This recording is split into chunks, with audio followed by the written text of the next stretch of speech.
Hello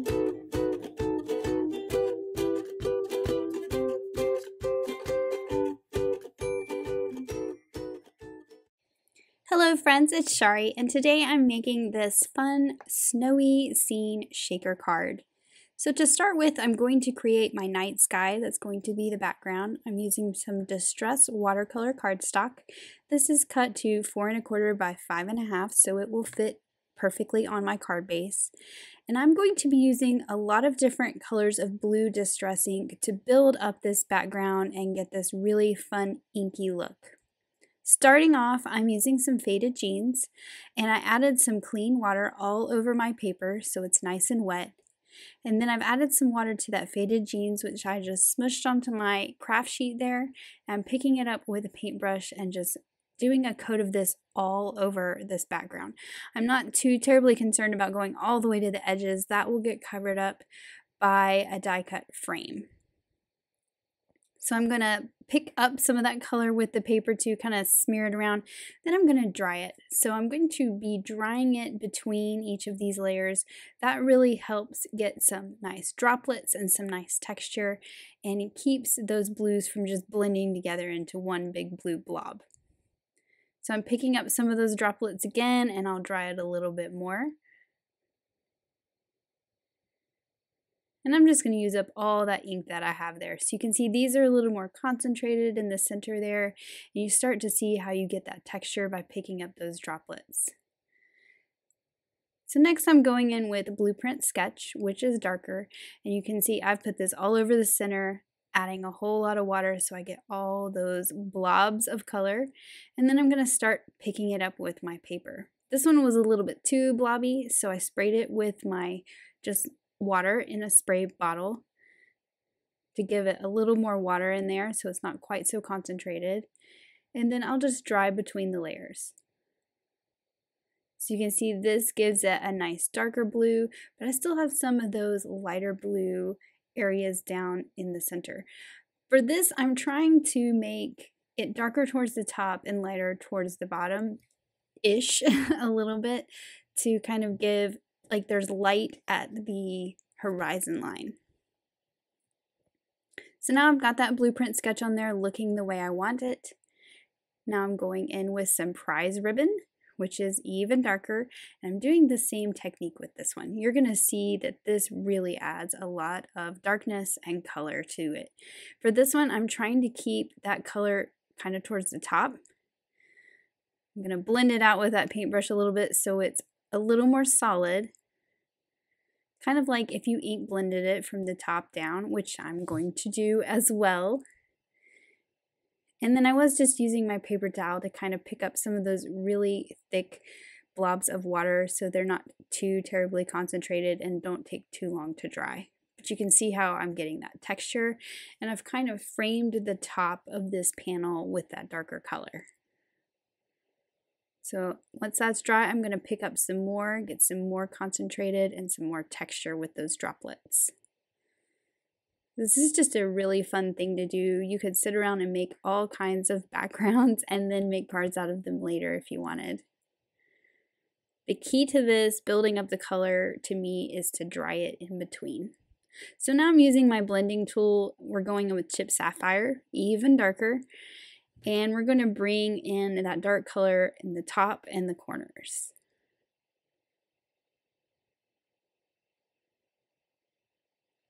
So you can see this is what I'm going to cover it up with. So that's why I'm checking to make sure I've brought that color down far enough to get the look that I want. I'm going back in with Faded Jeans, which if you'll remember was that first light color. And I'm just kind of going over that harsh edge between that dark and that lighter to just soften it up just a bit. Doing the same with Blueprint Sketch just to kind of fill it in a little bit so we don't have quite such a harsh edge. I still want it to look like it's a blended sky. And then finally, to really darken it up, I'm using some black soot. So this is really going to get those nice dark edges.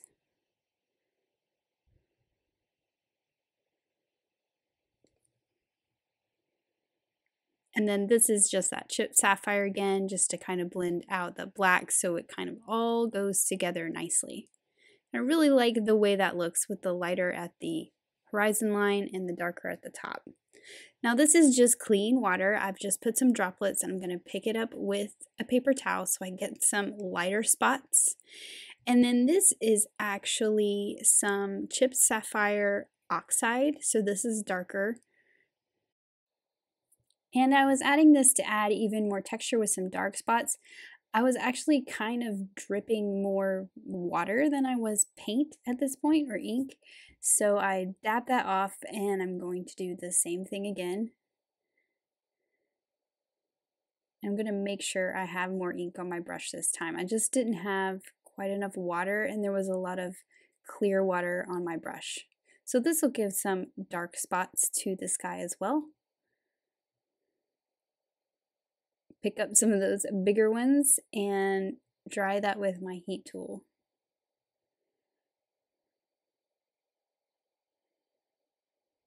So now I want to add that snowy look.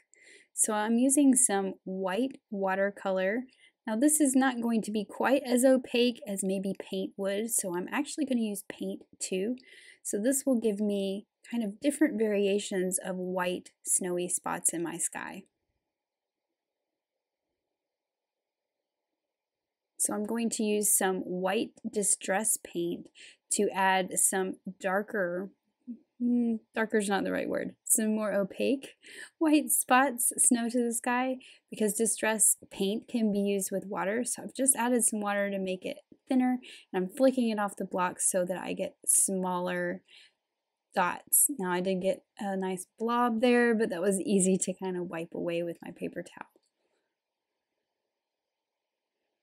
So now you can see I've got lots of texture in this nighttime snowy sky that I'm going to use for my background.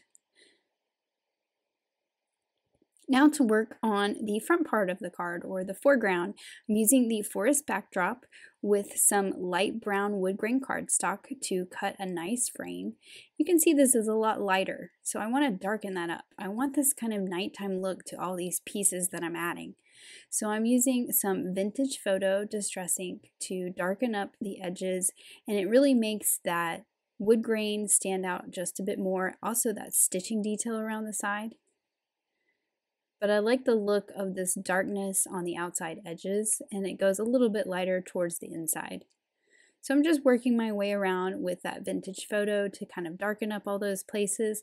I'm not concerned about the trees because I'm going to cover those up with some green die cut trees.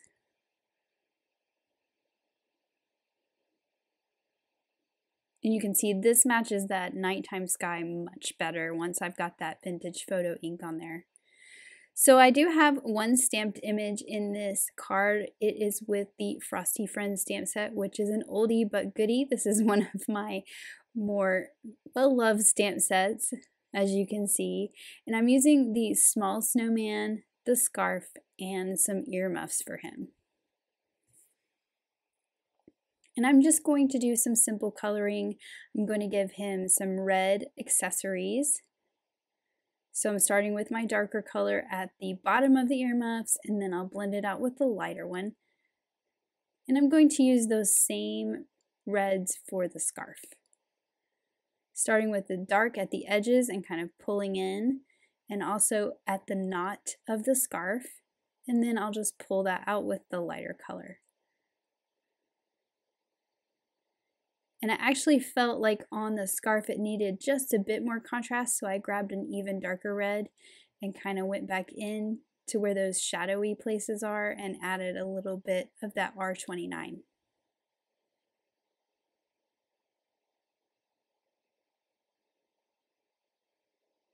Now for my snowman, just a simple orange carrot nose, and then I'm going to go in with some cool grays and trace around him. I don't want him too bright because again, this is a nighttime scene, and actually I am going to, you'll see I'll end up darkening him up just a little bit with some distress ink towards the end. But now I'm going in with the C00 and blending out that C1. So he's white in the center with some cool gray around the edges. And to kind of get rid of that line a little bit more and make it a little softer, I'm just using my colorless blender.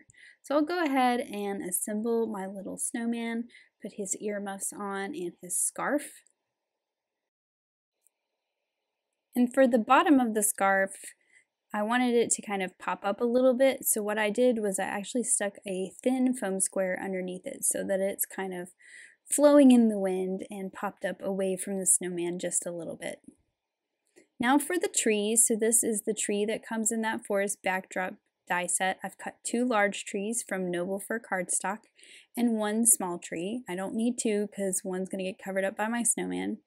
And I'm just darkening up this on the edges with some Rustic Wilderness ink. So these 2 are going to be on the left side, so I've inked the right side of the tree, and then this one's going to be on the right side, so I'm going to ink the left side of the tree.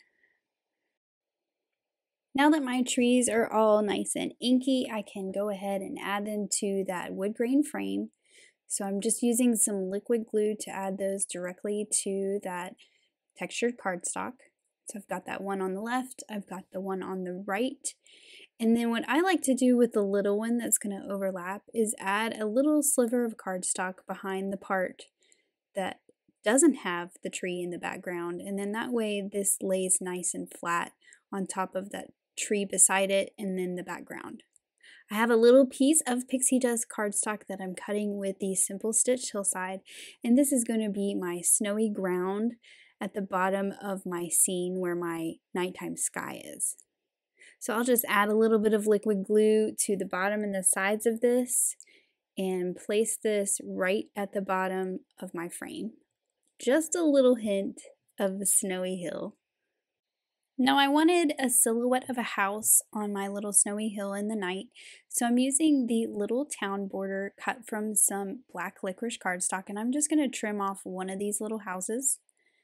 I've got some extra cardstock at the bottom of that border die, so I can just put this house right on the horizon line. I'm also going to add some birch trees in the foreground, so I've cut these from some ground coffee cardstock, and I'm just going to add them. I like the look of it coming out of the frame at the top and then being tucked behind the trees at the bottom. I just think that's a really fun look for these trees. And once I get it placed where I want it, I'll just trim off the excess that's sticking out at the top. I also like that there are 3 sizes of these trees so that I can put the 2 skinnier ones on the right and still get a nice balanced look, but not a symmetrical look. It looks much more natural, like we're in the forest looking out towards the sky.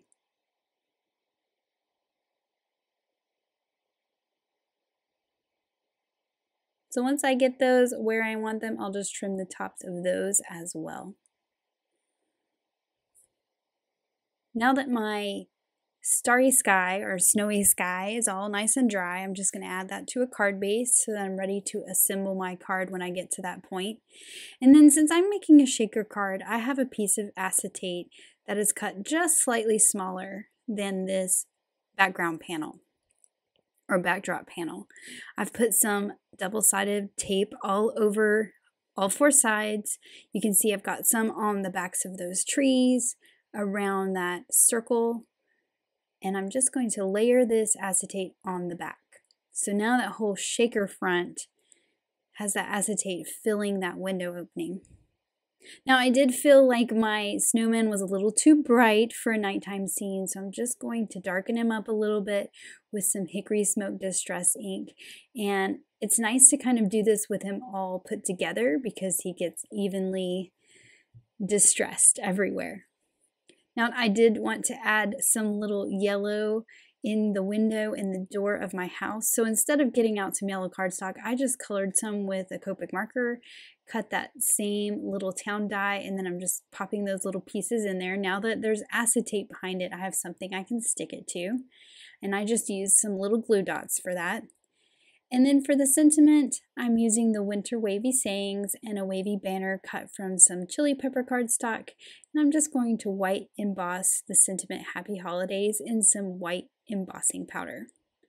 So I've just put that in my MISTI just so things didn't move around.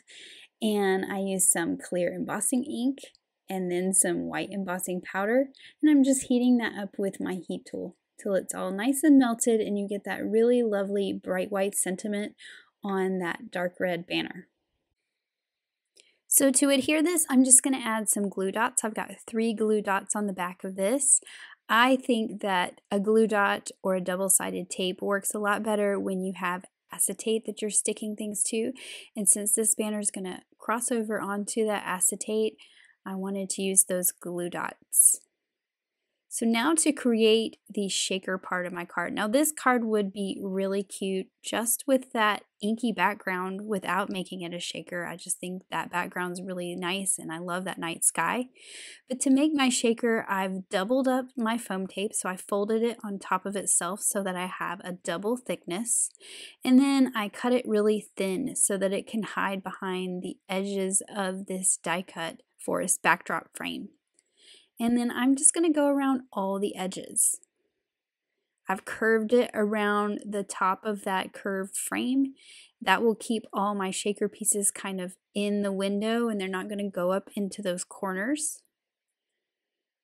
And so I have a really big shaker compartment. So I'm going to fill it with a lot of sequins and a lot of stuff. So I've just got some sequin mixes here from Lucy's Little Things. This one had some snowflakes and some white and clear sequins. This one has some blue sequins that really match my sky really well. And it also has some snowflakes too. And there are these little tiny, which is really hard to see, little silver, I guess, glitter sticks. They're long and thin. So I was trying to scoop some of those out because all the little pieces fall to the bottom of my containers. I'm also going to add some chunky glitter, which actually ended up kind of sticking because of static to the back of the acetate, but it gives it a really cool look actually. It just wasn't what I had planned. And then I am going to add some seed beads to this as well. I feel like beads really make shaker contents move around a lot. So I want to make sure I have a lot there and it's nice and full. I've kind of flattened it out into a big puddle, let's say. And I'm going to make sure it's all in the center. And then I'm pulling off the backer paper from my foam tape that I put down earlier. And then I can flip this over and just lay it right onto my card base. Since all that stuff is in the middle, it's not underneath my foam tape. And now it's all trapped inside. So you can kind of see how that glitter, once I shook it, sort of stuck to the acetate, but it kind of gives it a really cool shimmer effect. And you can still see through all that glitter. So it's not what I intended, but it is a fun mistake. And then finally, I need to add my snowman. I've put some big glue dots on his head because that overlaps onto the acetate, and then some liquid glue on the bottom. And I'm just going to lay him over where that little tree is so that he's in the foreground of my scene. And then this is my finished winter scene shaker card. I love all that glitter and stuff inside. The background was really fun to make. And this would be great even if it wasn't a shaker card. So here is a look at that finished card, and I hope today's video has inspired you to kind of look at your older stamp sets, mix and match those dies, and get inky. Thanks so much for watching. Have an amazing day. Bye.